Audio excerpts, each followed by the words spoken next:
दोस्तों, आज की इस वीडियो में हम आपको इस बहादुर इंसान की हिस्ट्री बताने वाले हैं। उसके बारे में अगर यह कहा जाए वो इस्लामिक इतिहास का सबसे बहादुर योद्धा था तो शायद गलत न होगा। यह इंसान कितना बहादुर होगा इस बात का अंदाजा आप इस तरह से लगा सकते हैं। बहादुर की वजह से इस इंसान का नाम शेर खुदा रखा गया, जिसका मतलब होता है खुदा का शेर।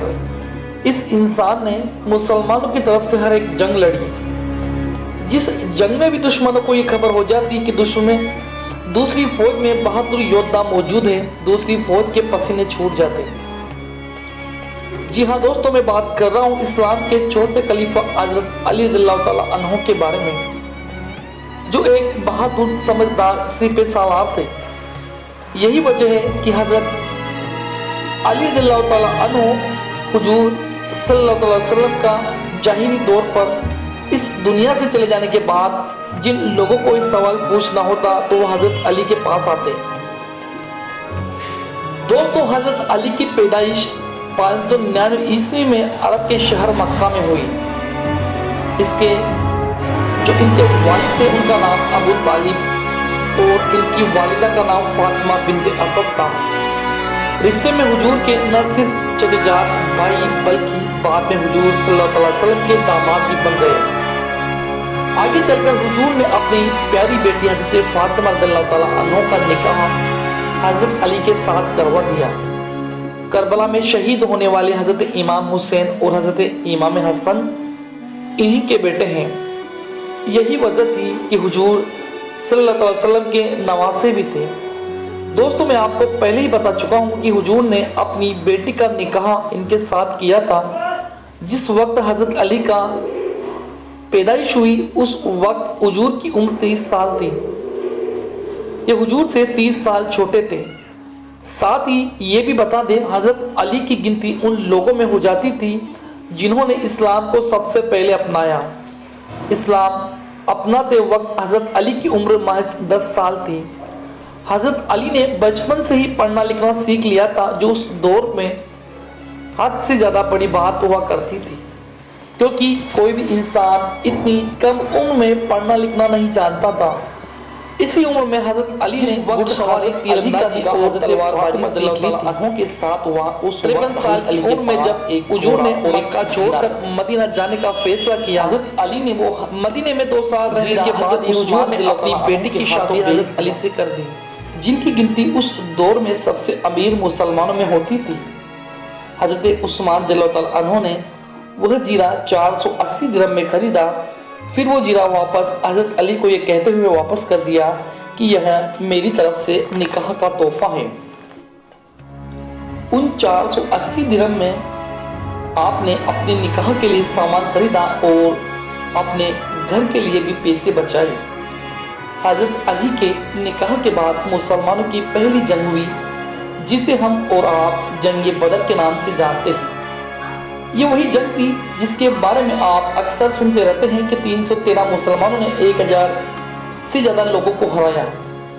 इस जंग में अहम किरदार अगर किसी ने निभाया तो वो थे हुजूर सल्लल्लाहु अलैहि वसल्लम के चचा और हजरत अली रज़ियल्लाहु ताला अन्हु।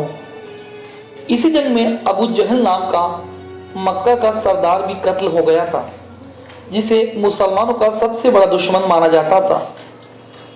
जंग बदर के बाद भी मुसलमानों ने कई जंगें लड़ी और लगभग सभी जंगों में हजरत अली रज़ियल्लाहु ताला अन्हु ने न सिर्फ शामिल हुए बल्कि एक अहम किरदार अदा किया। लेकिन हजरत अली को जिस जंग की वजह से सबसे ज़्यादा याद किया जाता है वो जंग है जंग खैबर, क्योंकि इस जंग में हजरत अली ने नामुमकिन को मुमकिन बना दिया था और मुसलमानों को जीत दिलवा दी थी। दोस्तों, खैबर में 8 किले मौजूद थे। 7 किले बड़ी आसानी के साथ फतह हो गए, लेकिन कामूस नाम का वो किला जो सबसे ज़्यादा मजबूत था, जिसको जीतना नामुमकिन था, वह जीतना मुश्किल हो रहा था। लाख कोशिश की, मुसलमानों की फौज कुछ न कर सकी। पहले दिन हुजूर सल्लल्लाहु अलैहि वसल्लम ने अबू बकर सिद्दीक को भेजा, लेकिन वो कामयाब न हो सके। फिर हजरत उमर को एक बड़ी फौज के साथ भेजा, वो भी नाकामयाब रहे। फिर हुजूर सल्लल्लाहु अलैहि वसल्लम ने पूरी फौज को जमा किया और उनसे खिताब किया کہ میں کل اپنی فوج کا جھنڈا اس انسان کے ہاتھ میں دوں گا جن کی وجہ سے یہ قلعہ فتح ہو جائے گا۔ اللہ اور اس کا رسول اس سے پیار کرتا ہے اور وہ بھی اللہ اور اس کے رسول سے پیار کرتے ہیں۔ یہ سن کر سارے مسلمان خوش ہو گئے اور یہ سوچنے لگے کاش یہ جھنڈا ہمیں مل جائے۔ اگلے دن حضور نے کہا حضرت علی کہاں ہیں؟ لوگوں نے کہا وہ یہاں موجود نہیں ہے۔ پھر ان کو بلایا گیا۔ پھر حضور نے اپنی لعاب دہن ان کی آنکھوں میں لگایا جس سے ان کی آنکھوں کا درد ختم ہو گیا۔ اس کے بعد فوج کا جھنڈا ان کے ہاتھ میں دیا اور کچھ دن میں انہوں نے وہ قلعہ فتح کر لیا جو ان سے فتح نہیں ہو رہا تھا۔